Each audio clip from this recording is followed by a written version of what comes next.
All right, so we've got this collection of terms you sent us, and it's a pretty interesting mix, to be honest. Yeah, it really is. You've got these stock tickers right alongside the name of a specific product. And what we want to do in this deep dive is see if we can unpack that a little bit, you know? Kind of like tease out what this combination might tell us about how you see the tech world. Yeah, exactly.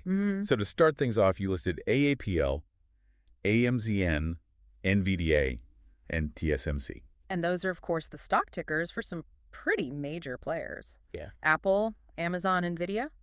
And the last one, TSMC, that's the Taiwan Semiconductor Manufacturing Company. Right. And all of these are publicly traded companies, so their stock prices are always moving. Exactly. So we've got that financial side of things represented, and then right there with them. You mentioned the iPhone 16 Pro, which brings in the actual product, the thing people are going to buy. Okay, so right off the bat, we've got this blend of like the market perspective and the consumer product angle. And what's interesting is the way Apple seems to be popping up multiple times. You've got Apple stock listed a couple of times, and then just Apple, which is the ticker symbol again. Plus, you even specifically search for Apple stock price and Apple stock price. So it's not just like a passing mention of Apple. It feels like you're really zeroing in on them. And then to have the iPhone 16 Pro right there with all of that. It makes you wonder if you're thinking about how those new products might affect how Apple's stock performs.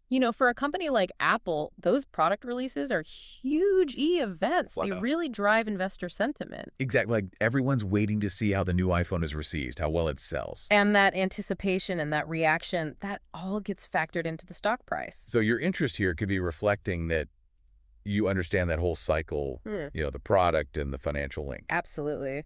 Now, shifting gears a bit, we also see NVDA with both NVIDIA stock and just NVIDIA. And then there's TSMC listed on its own. These feel kind of different from Apple and Amazon, don't they? Oh, yeah, definitely. I mean, Apple, Amazon, they're these big consumer brands. Everyone knows them. You shop on Amazon, you use an iPhone.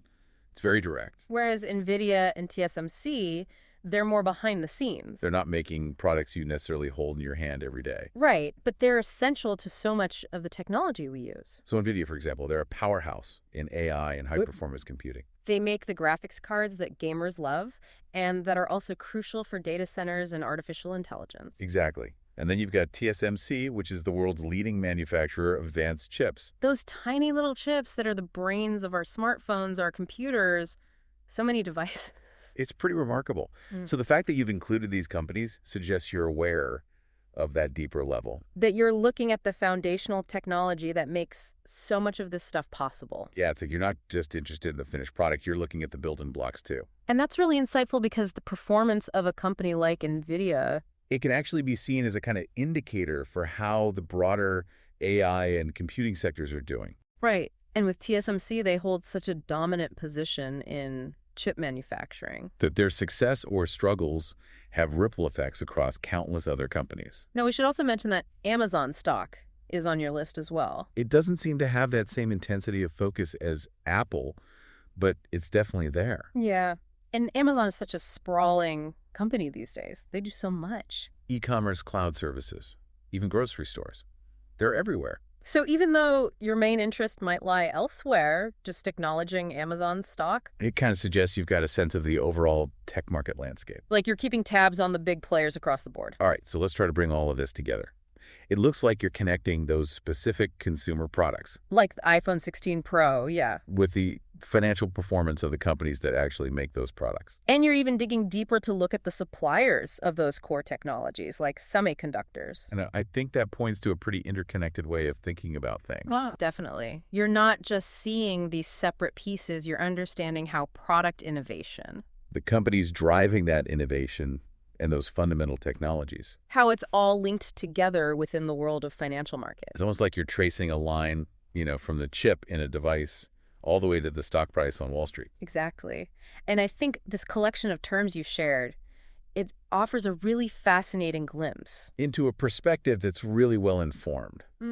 Someone who appreciates both those end products. The stuff we use every day, and then also the complex technological and financial systems that make it all happen. So the key takeaway here is that your interests span from those gadgets we use every day to the financial and technological powerhouses behind them, with a particular focus on Apple and that vital semiconductor industry. And something to think about. Yeah. How does keeping track of both those consumer products and those underlying technology providers? How does that give you a richer more complete understanding of the tech landscape.